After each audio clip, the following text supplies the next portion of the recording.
Hi, everyone. This is Cindy. Hi, everyone. This is Jana. Welcome to Close Encounters. We are back with episode 8, and we are so excited today. We have two amazing women joining us. One from Saudi, Soha, all the way from Saudi Arabia, and then Kathy joining us from Taiwan. Today, we are continuing our conversation from episode 7 about accessibility and inclusivity in the performing arts. How do we rethink? How do we reform? But today we want to maybe, go into a little bit of a micro dissecting, maybe, if you want to call it that way, because I think we have 4 strong women in this, in this conversation, in this roundtable, and I think there's a lot to share from the point of view of a woman in this cultural sector. So without further ado, I'll just let you guys start by introducing yourself. Again, I'll start from like who's on my screen first. So I see Soha. So Soha, why don't you introduce us? Thank you. Yes, absolutely. Hello, everybody. My name is Soha. I'm a producer from Saudi Arabia. I've been working in this industry for about 12 years now. I actually started my career in Saudi back in the days when it was very difficult to work in theater and when times were different. And then for 5 years, I worked in this industry, and it was quite a struggle for me as a woman working in an industry where the industry doesn't even exist. And plus me being a female working in this type of, programming and producing and all whatever that needed to be done in theater. Then I moved to the UK and I started producing there and studying more of creative producing, and I stayed there for 5 years. And now I'm back in Saudi when things started opening up. When the kingdom started opening up, I thought this was an opportunity to come back to my country and maybe contribute to help be part of that change. And I try to get involved in any projects that allows for that change. And currently I'm a head producer for the National Theatre in Saudi. It's a newly established national theatre. We started literally just before COVID hit. 2 months before COVID hit, we announced that we're starting a national theatre in the kingdom. And so, yes, and then there was COVID. And so here I am, and things are now sort of going back to the new normal. And we've done so far 1 production. That's what we managed to do because of the COVID situation, and we've done some workshops and stuff. And here I am. I do also my own freelance work. I focus a lot on immersive theater. That's sort of my focus area is. And I'm just dealing with the challenges of Saudi, and that's it, really. And I'm glad to be here. Thank you. Kathy. Wow. I know. Wow. Okay. Hi. I'm Kathy. I have been in the arts and entertainment for 20 plus years, switching back and forth. But the majority time has been devoted to the performing arts of the recent, I don't know. But I started out, I don't know if Jana knows, I started out as a performer. And then went into directing, and then it was back then when contemporary theater was sort of just booming, and then I started doing producing, and I've been doing arts management ever since. I have been working with theater groups, dance groups, music groups, children's theater, festivals. In the past maybe 5 years, I've been working with opening up a big center, which Jana and I have worked on, the National Kaohsiung Center for the Arts. And now I am back in Taipei, in Taiwan, working at the Cloudgate Dance Theater, which is the contemporary dance company in Taiwan. and it travels the world extensively. And our home also has a theater space of 400 capacity. So we do have a theater and a dance company and beautiful, beautiful grounds. So that's where I am right now. 2021, and we are almost getting out of lockdown just recently. So you're not back to work. Like you are, yeah, well, you are working probably, but you're not back to performing yet. No. Oh God, yes. Oh, fantastic. I mean, from my point of view, it's stunning. It's stunning to see the screen with these 4 amazing women. And I mean, I think actually it's something I want to pick up on. I didn't even plan this, but I thought the female part in this, you know, in the fields you're working in, but also in this whole performing arts field, and especially, but maybe also in front, like coming to COVID, do you feel like, is it challenging? It is, no? In what sense? I mean it in a good and bad way. I mean, challenging also for me is a very positive word, to be honest. Yes.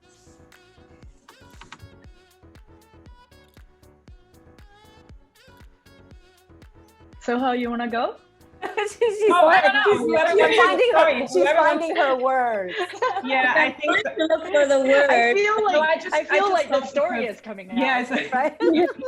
I just thought, because, you know, I feel like, even though, I mean, the performing arts, for example, and I wanted, because I also work in the music industry, but I think the performing arts is a bit more, I don't know, inclusive, using that word for now, before making, you know, defining it maybe, first of all. But still, I feel like as a woman, it's still challenging, even in that performing arts, you know, where the arts is so open and so inclusive, and we're all one, and we're all, you know, there's no difference between men and women and so on. I feel like it's still challenging for women, not only in a bad way. That's why I mean, for me, it's also in a very, very good way. I mean, looking at you 3, I'm like, okay, thank God, you know, you're like part of my team in this whole performing arts world, and this is amazing. This for me is challenging in an absolute positive way.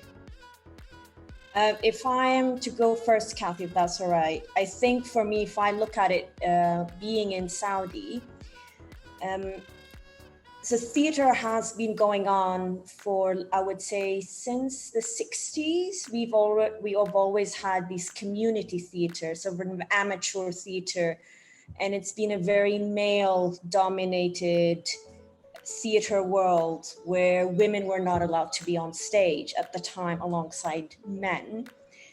And now that the view is changing and the kingdom is changing, they finally allowed women to perform on stage alongside men. And it's just this being accepted in a now, we now have women performing. Some people are embracing it. Some theater makers are embracing it, and they're saying this is a wonderful thing. But you do still face that challenge of, but you know, I'm not sure if I'm comfortable dealing with a female. I'm comfortable working around the female, because there's been in addition to it being a male-dominated industry, there was for a very long time things male and female were segregated. Yeah. You know, even the lifestyle was very segregated, where, you know, females sit together or they socialize separately than males. So it's that integration has been quite, it's just learning to accept that. And one of the things that I found was quite interesting, I think, for example, when the National Theatre was formed, that for a head producer, they hired female. You know, I'm the only female, and I've been given that role that could have gone to a male. You know, these Saudis that's been working in the field, even though they've been working in an amateur capacity for majority of them, but they've been working there longer. And then all of a sudden, who is this person who's Saudi, westernized Saudi who comes in with her Western views and how theater should be working. And she's telling us how, how we should be upgrading all this. And we're used to working this way. And now you're coming and telling me now we need to upgrade. We need to do these, these changes. So for me, it's been quite difficult for me as a female to assimilate into this culture of, okay, I need to understand what's around me, and I need to find a way of how to work with them, start learning about the industry in the kingdom and how they function and how they operate. Right. And I notice, because I've been working in this field professionally rather than, on a community level or, as an amateur theater, I do see that, there's a lot of challenges that are there and we can upgrade. Yeah. We can make it better. But then there is also this resistance that I face from the locals, especially those that I would say who are mid-30s and above. Mm-hmm. This is how we've always done it. Who are you to tell us how we need to work? So that's becoming these things that I need to look for. So what I've been doing is sort of diverting my attention to find youth, to find younger who are interested in this industry, so at least you can direct them into how the performing arts industry works. Right. And the other thing I think that I've found as a challenge and maybe also interesting, they're not familiar with a producer. The term producer, they've never known what a producer is. They've only known it as a producer who provides money, who funds the production. That's their view of what a producer is. Right. Instead of it's actually it could be a job description. And so the priority is always given to the director. They always think the director is the head. That's the person who does everything. We need to listen to the director. And when you come in and say, no, I'm the producer, I hire the director, then there's this other clash that's happening there.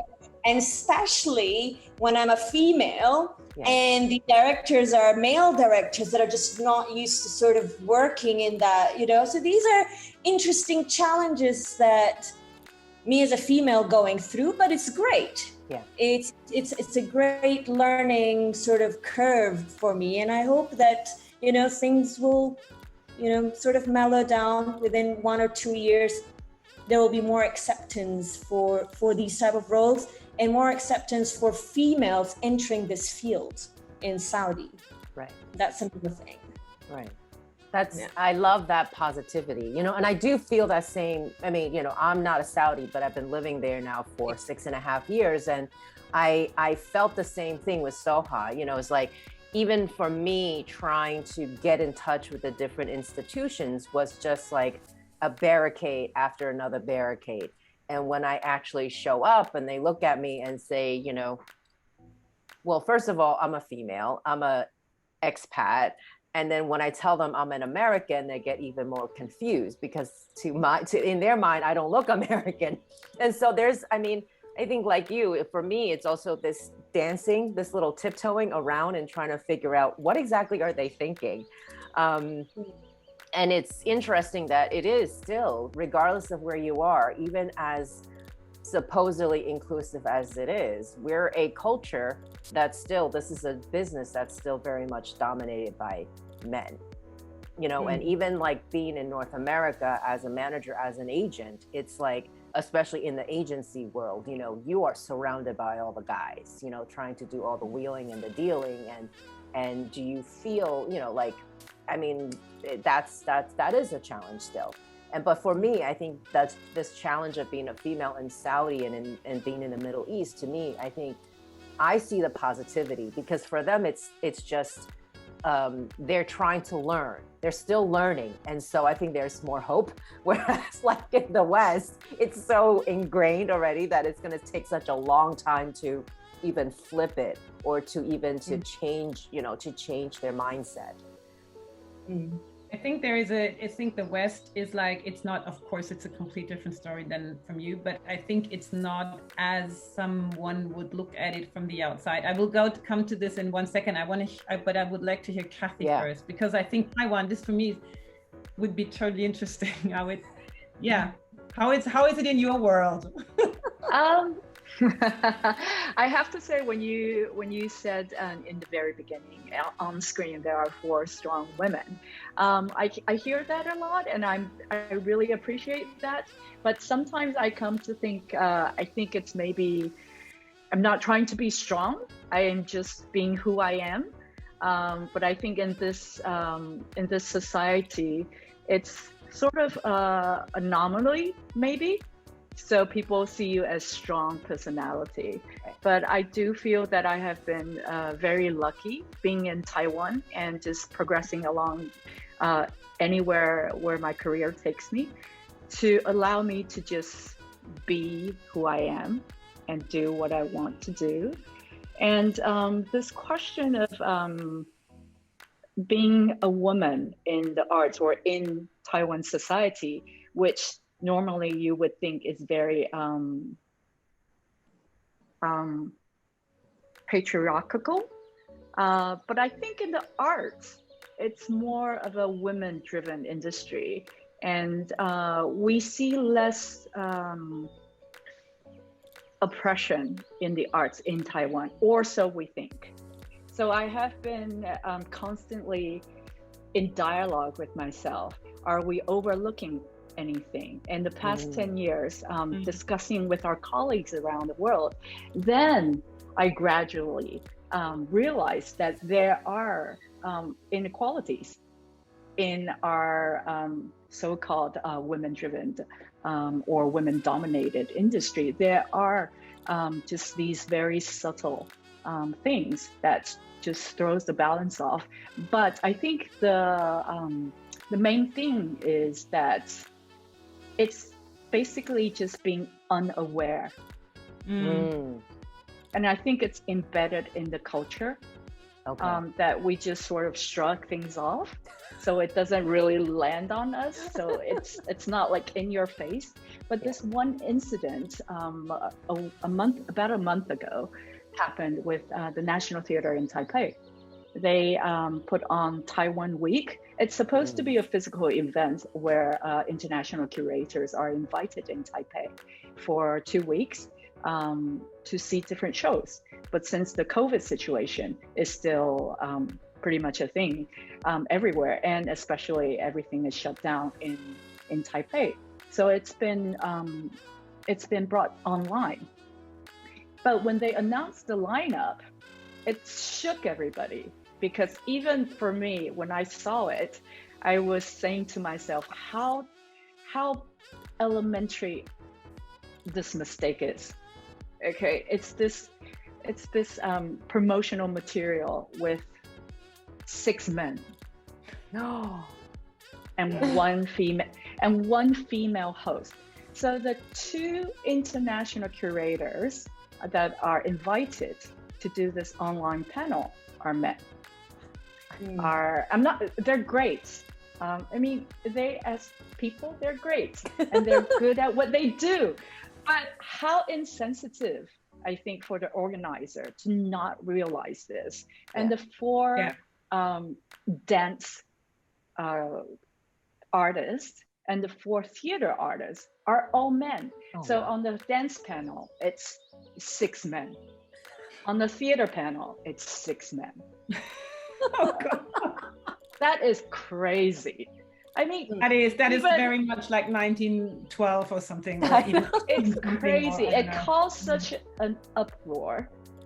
And I think I can be very forgiving to my colleagues in the National Theater, but this is just beyond me. So I actually just went in and asked them privately, so what's going on? Has nobody, before this went public, nobody even questioned this?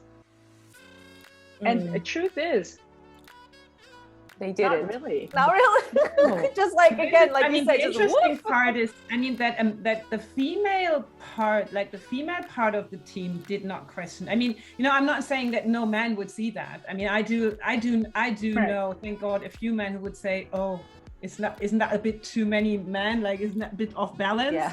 But I think it's interesting that the women didn't see it, and that's, you know, I was part of a panel the other day, the other day, it's how like 4 months ago anyways. And it was like the whole panel was about, women in the arts and women in music and And then there was one woman, she said, and I really liked that. She said, the problem is not that men would not come forward with women. Like, let's say someone is asking for, oh, do you know a technical director? I mean, honestly. And she said, but the problem is even the women don't come up with women.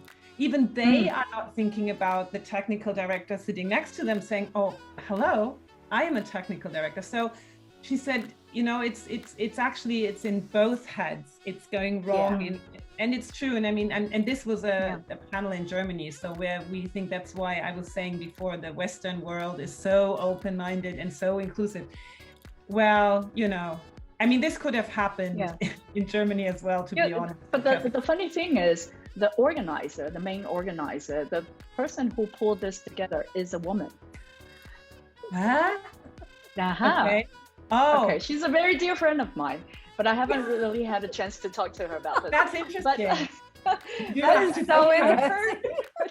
I know. And but I have to say, in Taiwan, I get this a lot. I've encountered this at least twice in the past 3 years. Yeah. When I go into a meeting, I champion female presence in our festivals, in our panels. I get remarks such as, let's not really focus on gender. Let's focus on artistry, on their on their art. Their art says everything. So if we only talk about art, what boils down to, our main artists that we think are the best. And I think that's really just being unaware. And it's been a systematic error. But that's, that's just progressed this way. Yeah, but this is when, like, going back to the topic of the conversation, accessibility and inclusivity. So that's where it goes wrong. And it's not going wrong because someone sits there and saying, okay, let's kick out the women because we don't want them here. It's just because the awareness, but that's what I meant earlier, like here we came to the point, and I'm just picking one because it's a huge discussion that would be a panel on its own for like 5 hours straight. But here right now, there's a huge discussion about pronounces, like that you have to pronounce the women. And it is difficult, and it became very, very much like progressive, you have to, and it's the thing is, if I tell my mom who's 80 like to not use a certain word because it offends people, women, she would go like, huh? She doesn't understand, and she doesn't want to understand. So I could scream at her when she's using the wrong word, or I could sit down with her and start talking to her and trying to explain why people feel offended. And that's how I maybe change a mindset. I'm not changing a mindset by screaming at people saying, oh, that's what you have to do. And it's the same with women in the arts world. I mean, I can say, okay, you have a board, you have 6 members, so you need to have 2 women.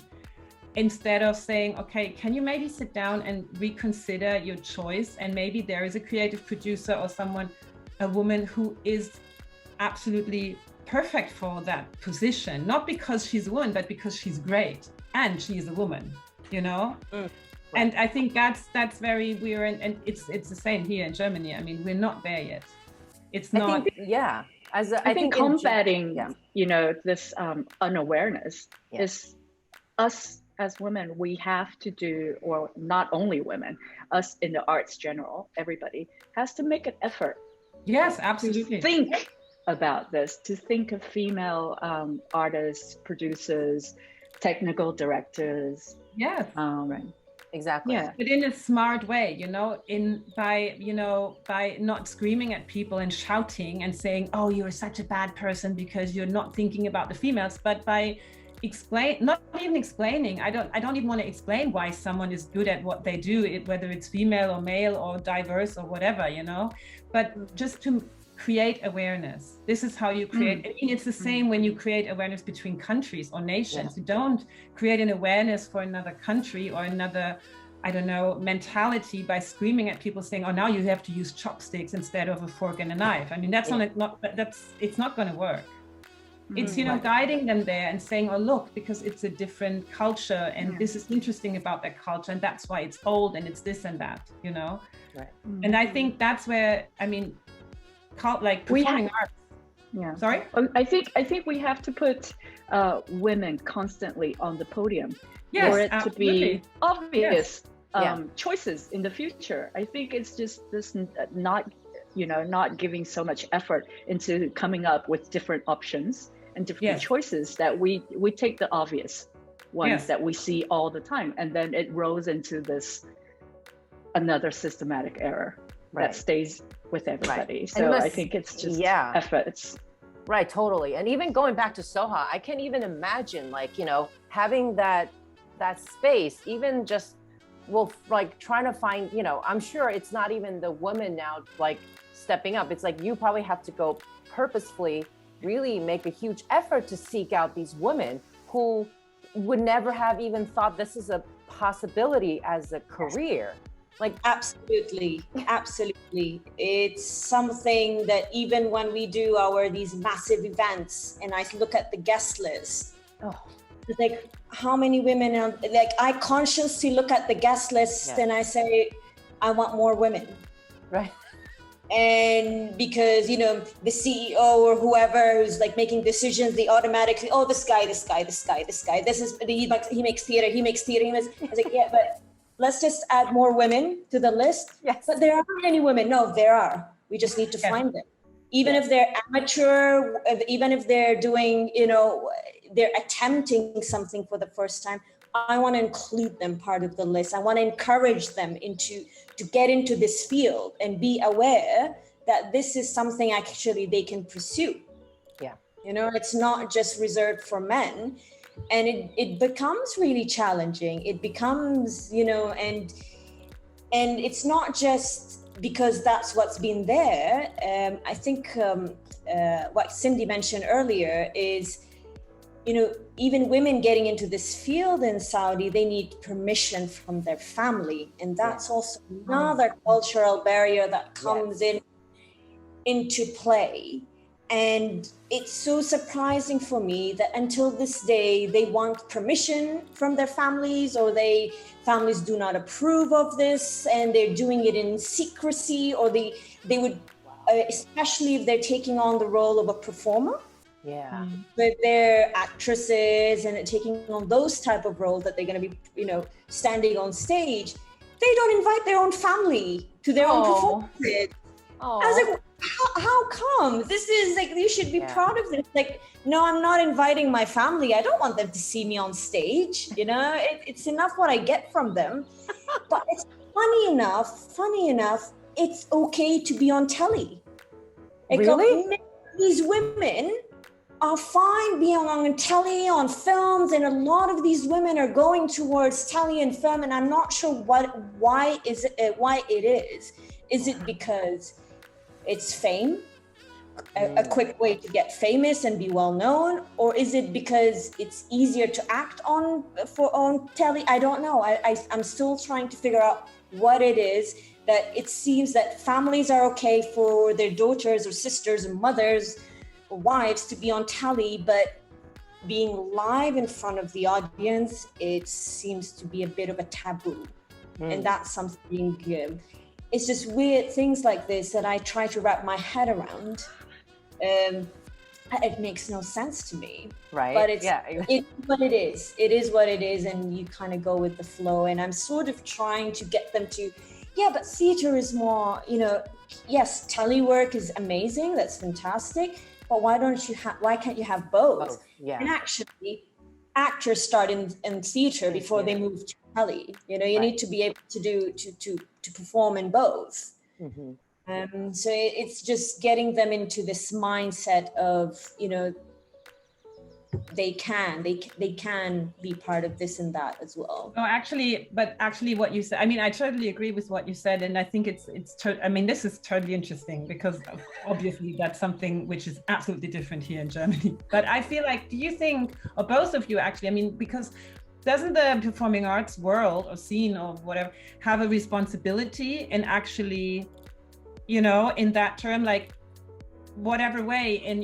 challenging people from the crew side, like from the producer side, but also maybe even putting pieces on stage which do have kind of a topic referring to this kind of, well, problem, or however you want to call it. I don't like the word problem so much, but the topic, let's say. So I feel, because from my point of view, it seems like that is another responsibility the whole performing arts world should take on much more than it does at the moment. Question. Yeah. That's the question. Sorry. Yeah. Jana, but I think for this to happen, we have to have these issue content related performances to put on. Yes, absolutely. Yes, exactly. In Taiwan, it's very lacking. Same here. So I think also for our artists, I think a lot of artists are either just uninterested in social issues, or just don't want to go there. But why do you think that is? Both, like not interested and they don't want to go there. I mean, not interested, that's a difficult question, or maybe because if you don't have an interest, you just don't have an interest. Or do you think they're not aware of these issues that they don't feel they need to do it? Is because I don't know. And that I'm sure it's going to be very different for Soha's experience, because we also have the, I don't want to say censorship, but there's also conservatism. Then on the spectrum, then I'll let I'll wait for Soha to answer that. But I think for Taiwan, because there's other parts of the world where all their productions are all about the social issues. But are they real about social issues? Because when it comes to Germany, I have to say they use the topics, they use the words, they use the topic. But when you look at the pieces, and I mean, I'm not referring to a specific one. I go there, or I read it, or I see it, and I'm like, no. Exactly. It sounds fantastic. It's all about a certain topic, and it's all about, but when you really go and watch it, or hear it, or whatever, or read it, I mean, it's a lot of, it falls short. I rarely feel like someone really put their finger. There was a book coming out a few months ago from a British writer. She wrote a book about Black Lives Matter, but that one was really, really good. I really liked it, and I thought, oh my God, this should be turned into a theater piece actually somehow. But normally they use inclusivity like terms or topics, but no, it's not really deep, or it's very, very much on the surface. I mean, I don't know, it's a bit disappointing in a way. I think I can't say for everybody in Taiwan. I think there are some, not as big scale, more off Broadway, or just very experimental. But I have to say, I think one part of the reason is that most of our theaters are publicly owned. Oh, okay. Either it's all most of it, like I think maybe 98% of our theater facilities are government owned, whether by city government or by the federal government. So I think with these publicly owned venues, they're very cautious on taking sides or advocating anything. Got it. So if artists want to get into these festivals, venues, be commissioned, I think some might be more cautious. On tackling any subjects. The other. It's a little bit of a I understand. It's strange, because in Saudi, I think the focus is more on presenting social issues, and that's where we focus on in plays that happens. However, obviously, everything needs to go through a systematic review by the Ministry of Media to make sure that whatever you're putting on does not touch on the 3 taboos. And I think that taboo is not only in my country, but it's also generally in the GCC, in the region itself, which is sex, religion, and political. And even if you want to present these topics, you need to be quite clever of how actually you present these topics. You know, you can still talk about them, but it becomes this sort of, you need to indirect way you're telling that story. So that's what it becomes in Saudi. And there used to be harsh restrictions before, but I think they're easing it down now. I think it's becoming, they were thinking about changing the regulations into having sort of that responsibility put on the artists themselves. And then it becomes a subjective thing. So how do you decide? So how do you regulate yourself as an artist and say, okay, it's okay for me to put this forward or not to include this forward? So that's becoming this sort of this gray area where now we're dealing with. And the second thing is, I think in terms of inclusivity, even in the scripts that used to be written in the past, they were all male dominated. I mean, they were all male characters. And then any female characters going back to the Shakespearean time were played by male dressed up as female to sort of plays those roles. So even now it's a sort of a challenge for a lot of writers to, now they're including female roles, you know, especially in their brain. It's like, now I need to include an actual female in this script, and I need to think about how I'm going to present that female and all that.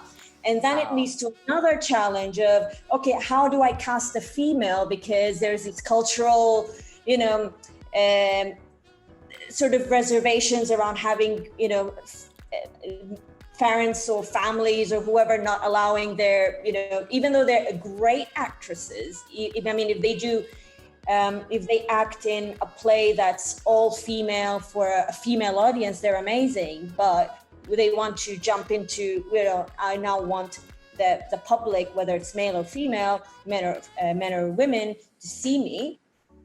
How do I? So it's just sort of interesting, like you seeing how the cycle is now changing. And I hope that, you know, I'm being positive. I always keep saying, you know, we need to be positive and see how this will affect a lot of things now that inclusivity is becoming a new thing in Saudi. You know, it's quite new. And I hope that even with inclusivity, one of the other challenges we're sort of facing is, if now they're allowing for Saudis to be on stage, what about the non-Saudis that's always been in the country, you know, the expat community and all that? How do you merge those into these performances? So that's also becoming sort of a challenge, is can we allow them? Can we get paid to be acting alongside a non-Saudi, working with a Saudi in a play, in a Saudi play or in a Saudi performance or in a Saudi, however that is. So these are just things that we're looking at the moment. I think. How do you think? I mean, just grabbing, because now we are kind of moving towards the audience side perspective, because. Like I feel like in Germany, for example, there will always be a big need for children's theater. Obviously, it's always a big need for, you know, classical ballet and classical opera, of course. I mean, that's a Swan Lake and Toronto and all that stuff is never going to be.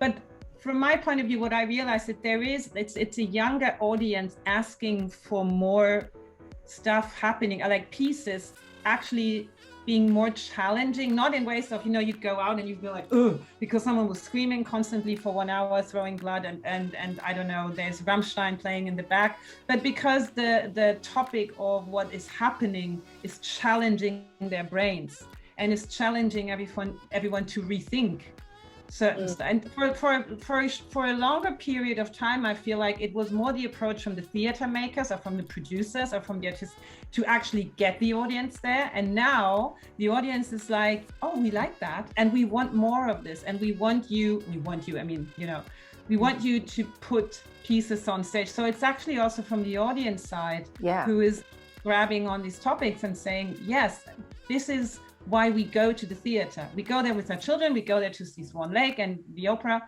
but we also come here to see and hear something that is challenging our brains in terms of what's going on in the world, what's going on. And I mean, that's why I go to the theater. I mean, sometimes I just want to, you know, be in a concert and listen to music and not think about anything really. But I like those pieces where I feel like, as you said, you know, it's like, it's not in your face necessarily, but there's someone has a very smart way of, you know, adapting or challenging my brain. And I sit there and I'm like, oh, yes. That's true. And I don't know, is that the same in your areas? Because I feel like in Germany, and especially now, I mean, we've been closed forever.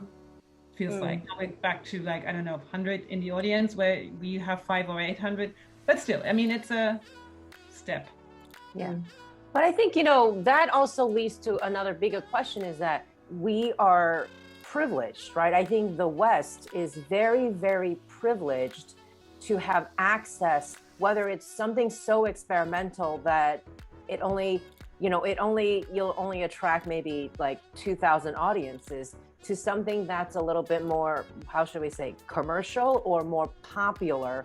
You know, the West, we're privileged. I think really that is the word for it, is that we're so privileged to have a menu. You know, like you go to the, you know, it's like I always say, you go to the Chinese restaurant and the menu, you open it, it's like 5 pages. Like we're privileged in that sense. Whereas like I think places like, you know, Saudi or even the GCC, the Middle East area where this is just developing, or Taiwan, which is already in a way quite progressive and also have access, is still limited. Because not just from an audience side, it's also access to the performances, to the different varieties of performances. You know, I mean, for me, my challenge sort of seeing the GCC, you know, Saudi and GCC develop is like, how do you balance what we call entertainment versus cultural? You know, like as the region is trying to develop its cultural sector, and they're trying really, really hard. I mean, you can certainly see it from all the different sectors in the different countries, but it's still, you know, I think, how do you let people aware, you know, how do you let people understand that these cultural performances are also just as entertaining, if we want to use that word, and you know, as all these other commercial productions.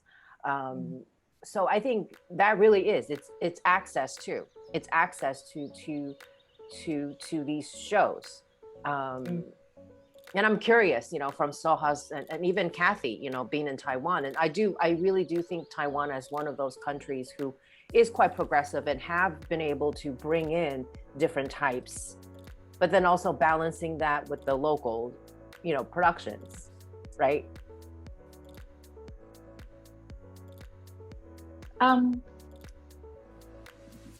I think Taiwan, in a sense, is very, very lucky to have national theaters that brings in the best of the world. Living in Taipei, I pretty much see everything that's top of the game around the world, you know, every year. So that's very lucky. But I think our market scale is a big problem. So when I started doing theater or watching theater about maybe 20 something years ago, it's like the theater in Taiwan, the theater audiences are young people, because the old people don't go to the theater. It's not been a culture. But now 20 years after that initial stage, now it's us going to the theater. Where are the young people? So I get it how the West, you know, the theater audiences in the West are towards more seasoned audiences. And I think we're also going there, but I think it's that skill. I have to say that what Jana is saying, I think we all feel the same. We fall into the category that the famous Hope Lepage says, that theater is there to exercise your mind. You know, that people's mind needs stimulation and not sleep. And okay, but sleep is for our health. but our minds and our souls actually needs nutrition and stimulation and just big ideas to provoke us to think more.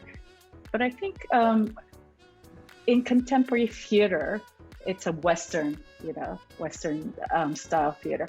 It only happens in big metropolitans.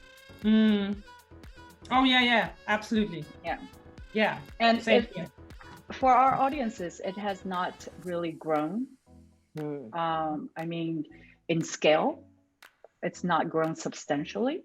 I mean, the theater works, the artworks, the artists have grown substantially, but not the audiences. So I really look forward to that day where our audiences ask for more challenging work. I think that would totally shift the landscape. They do, but it's a group. It's a group of people. It's not like, and I'm talking like my main town is Berlin, so that's where you have like now I'm in Münster. I don't know if you know. That's very far west. Okay, Berlin is progressive. Yeah, it is. But here, like, there's a theater here in the town where I'm at the moment, and that's like, they have very Romeo and Juliet, they have, and they are not, as you say, they don't really ask for anything because the life here is much more quiet. It's much more quiet. It's much more about having a decent job, having a family, going back and forth to work, going on holidays, and that's basically it. I'm not saying that no one is thinking here and everyone is asleep, but it's not, they're not asking for that kind of progress or progressing theater work, whereas Berlin, or I can imagine Hamburg, for example, is different. Yes, it's true what you say, it's more about the bigger cities.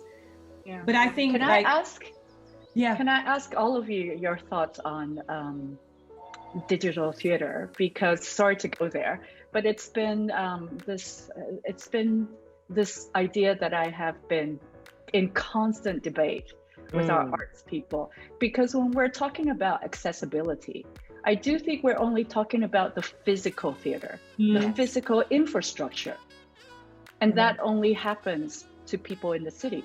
Yeah. And then it's their option to go or not go. Yeah.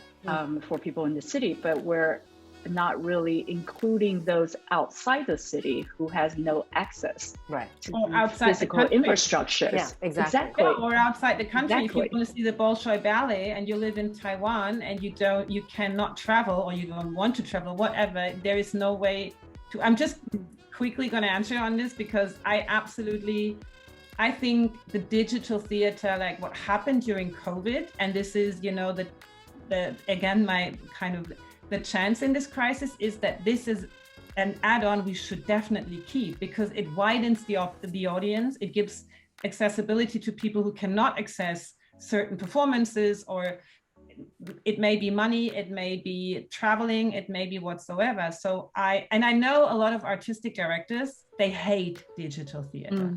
They are like, I don't want to, I want to work in the theater, and I need the space, and I need the audience, and I need the blah, blah, blah. And I'm like, but actually you're not producing for yourself really, or for your work in the theater, but you're also producing this for your audience. And as you say, I totally agree. For the audience, that was one of maybe 4 positive things that came out of this pandemic, which is, all of a sudden, I was sitting at home watching the Berlin Philharmonics in, Israel. And I was like, oh my God, that's fantastic. Of course, it's not the same as sitting there and being live. I mean, that's out of the question.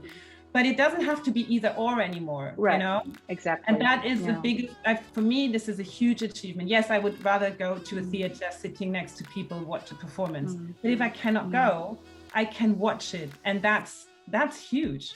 So I am absolutely positive and supportive of digital theater. Sorry, it was a bit longer than I thought. So no, I think it's like for us, when we have when you have the time or the ability to bring our works physically to more rural areas, or say we do outreach to these very small schools with 20 students up in the 3K meters in Arishan. It's, they're never going to go to a theater unless they come into town. come into the cities. But this is actually the only way. You see how their faces light up when they have that chance to see, even on on their TVs or on their screens, these artworks that otherwise they would have no access to. Right. Yeah, I totally agree. Maybe that's an opportunity to switch the lady's mind. We can do digital theater and it'll be okay because it's not live. So well, that's the thing. Like, I've personally haven't tapped into digital theater myself yet, but I think this is a wonderful opportunity and it's great, and we definitely need to utilize it. And I've during the lockdown, I have attended few of the online interactive sort of theatrical immersive experiences just to experiment and see how this is actually working. And it was what it was. Some of them were more successful than the others, but I salute them for at least trying and, and just thinking in a different way. However, Saudi being Saudi, we do not have a theater going audience. Yeah. Because this is all new. This publicly, officially, this is all, it's been what, 2-3 years max that we started all of this. However, we have a cinema going theater. We're used to telly. We're used to sitting down for hours watching TV or going to the cinema and all that. So I think something like that could be a wonderful addition to Saudi. And this is one of the things that they've been, the Theater Saudi Commission have been looking into, having, performances streamed at cinemas and all that. And they're trying to catch up with the world and see what's happening. We're going to bring this and we're going to do this and we're going to open the academy and we're going to make it accessible to this and we're going to do all of these things. So I think we're trying to catch up with the world. Theater going audience has always been a struggle here. Obviously, I would say we have a bit of a snobbish audience who wants everything Western, and they're willing to pay the price for a show that's coming from abroad than to pay for something that's locally produced. To charge similar prices, but they'll say, but the quality is not good. Why should I pay for it? That's one of the challenges we face as theater makers. The other is marketing and advertising, which is quite poor because of the funding. There's not enough funding, or people try to do it. They sort of start relying on word of mouth. So that's become very challenging to attract the audiences that you want. Or even we struggle with having theaters, locations, performance spaces. So it's quite limited to where you can perform. And these facilities are poorly funded. I mean, they're clean and nice, but there might not be a prestigious theater where you can go and attend, This is more of a community theater. And so some people might not be a fan of going to these places. So what ends up happening for most of these community theaters, the audiences are actually other theater makers who wants to go and support their friends in the making of so that's been sort of what's been going on for years now. And most of these shows have been either free, so they're not used to paying for a ticket, or just a very small fee for a performance, unless of course you go commercial and you bring in stars, and that's a completely different ball game. But that's just talking about the local audience building.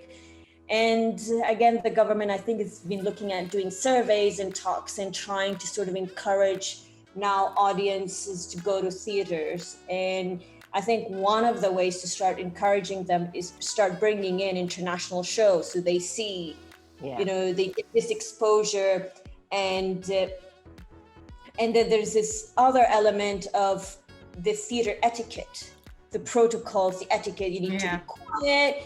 Saudi audiences are loud. They like to film stuff. You know, they want to get their phones, their iPads out, and they want to film. I don't know why they want to watch it through an iPad instead of actually focusing on the show. And that was something I've noticed here, and I've noticed this since when I started, you know, whatever performances we were able to put together. And that's why for me personally, I've been switching to immersive theater, because immersive sort of allows that different dimension of audience getting involved and, you know, allowing them the freedom, whatever limited freedom I would give them in that performance to you know, to take part of that performance.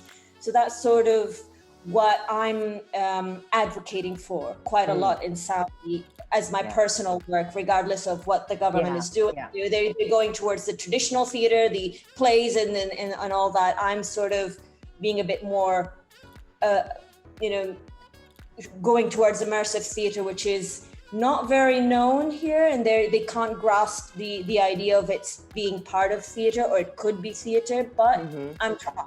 You know, at least from my side, and more people started to notice that there is actually more, the audience look for those opportunities. So this is one way to attract audience to your performance, is say this is an interactive show. You know, you're going to go into this world. This is not in traditional theater. You can do and do whatever it is that you would like to do.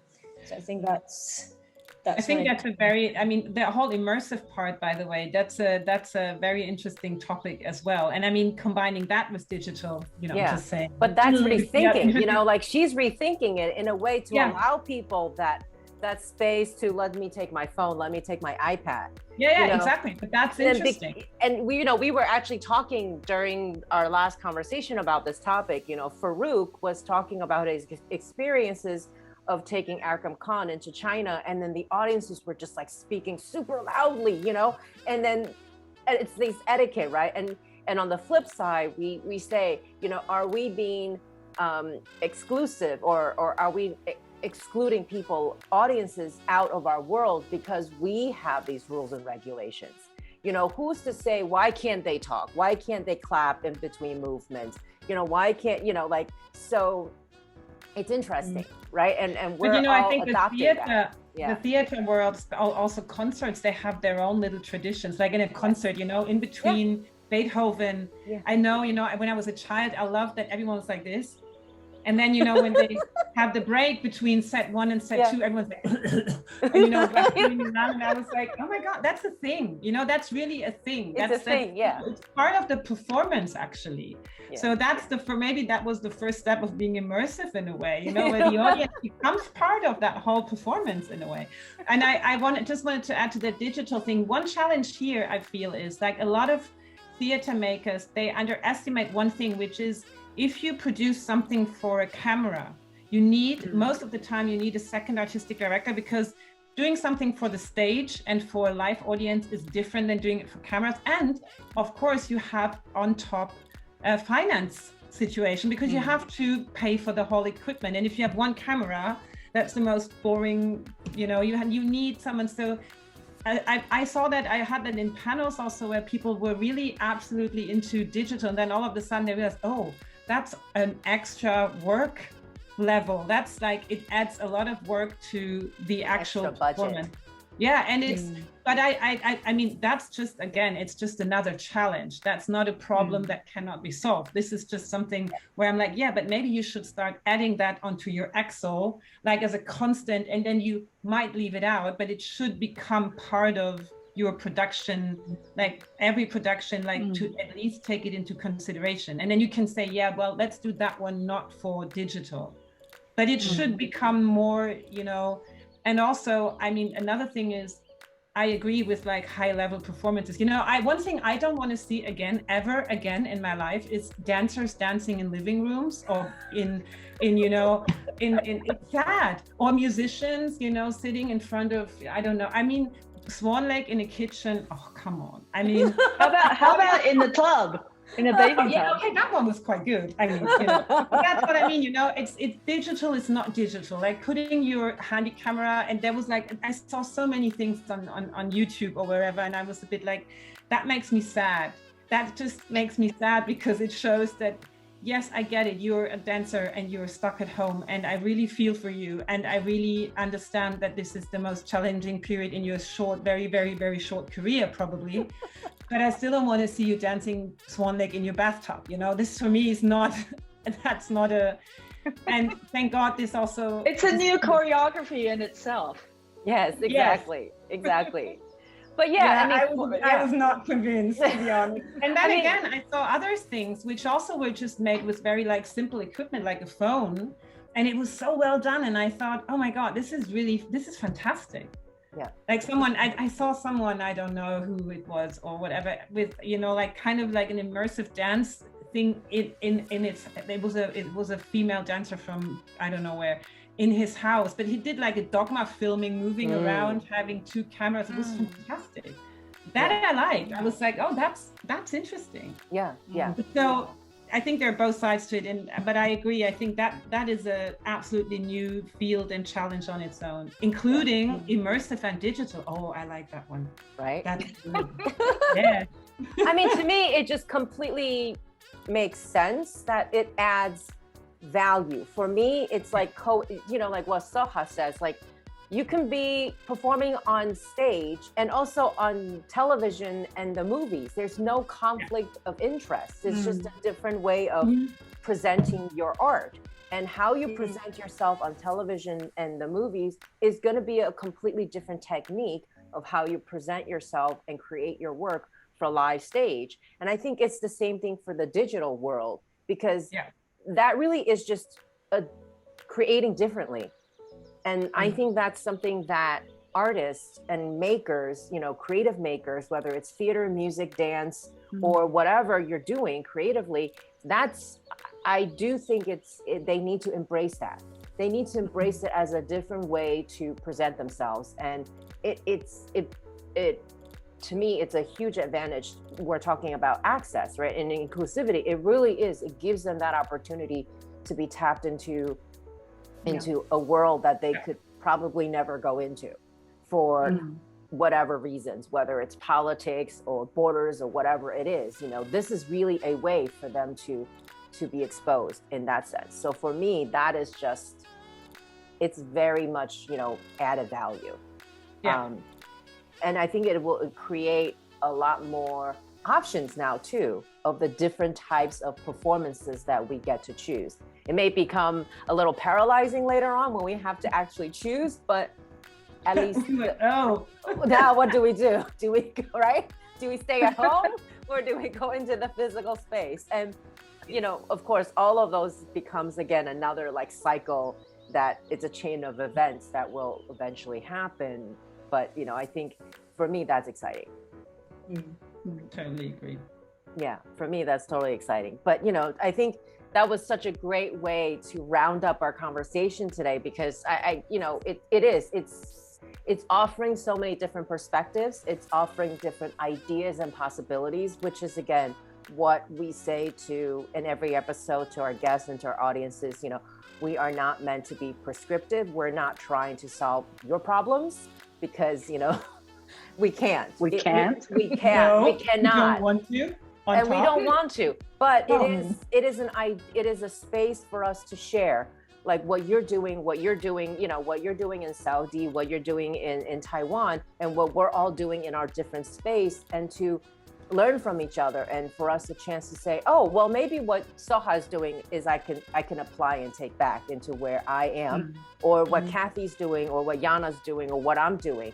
And it's to offer audiences just a little bit of, you know, like brain teaser. You know, we zap their brains a little bit, and maybe they can go home and say, oh, okay, this could be applicable, or no, that's just, you know, they're just full of baloney or whatever. We don't know. But thank you. This has been an amazing, amazing conversation, and so enlightening and eye-opening on so many levels. You know, as much as I know Taiwan, because I'm also from Taiwan, you know, you still offer a lot of insight that awareness, you know, like I'm not even aware of. Come back. I know. I was there for 4 months and I want to come back. All of you guys, you should come. Oh, I would jump on the next plane, actually, not the train. That would take ages, but you know. I would love to. I mean, this is the, yeah, I would love to. And Saudi too. I want to go to Soha's theater. I'm Yeah. very curious to Yes, see. me too. I'm booking an appointment with you, Soha, once I get back. I'm gonna come and take a look at it. Yeah, absolutely. I would love to host you guys here. If you're ever in Saudi, please get in touch. You know, it's a country that's changing at the moment. There's interesting possibilities that are happening. And I think, you know, why not come and see it? And now we have tours that we offer. So it's. I might be in Saudi in December. Like, it really, honestly. It could be. Yeah, I will definitely let you know. I told Jana we'll all get together in Saudi in December. Yes, Kathy, you have to come. Come Yes. on, is it far? All right. How is it? No, from How far Taiwan is it? is like 10 It's hours. okay. 10 hours is it's closer than Oh, that's going fine. to the US. That's 2 movies. That's 2 movies, 2 red wines, 1 dinner, 1 breakfast. That's it. There you December go. time to be in Saudi. Exactly. That's what I told Jana. Wow. December is the best time to be here. Exactly. See, there you go. Let's go to Okay. Saudi. So Yes. that's where we all want to fly to. We're all gonna meet in Saudi at the end of the year, because I know the tourism they're gonna open up, right? Is that the thing? Is that they're gonna open up tourism again in this fall or something like that? I'm not exactly sure. They might have opened up already. Already, Not yeah. exactly. Hmm. But definitely, yes, do Christmas in Saudi. There you go. Christmas in Saudi. Christmas in Saudi. That's It'll great. be That's very immersive. different. That's going to be a very different experience. Yes, Bedouin style. There you go. There you go. There you go. Well, thank you all today for such an amazing conversation. Thank you to all the viewers who's watching with us today. So don't forget to subscribe, to like, to comment, and we will see you very soon for our next episode. Take care, everyone. Thank you. Thank you. Thank you so much. Bye. Bye.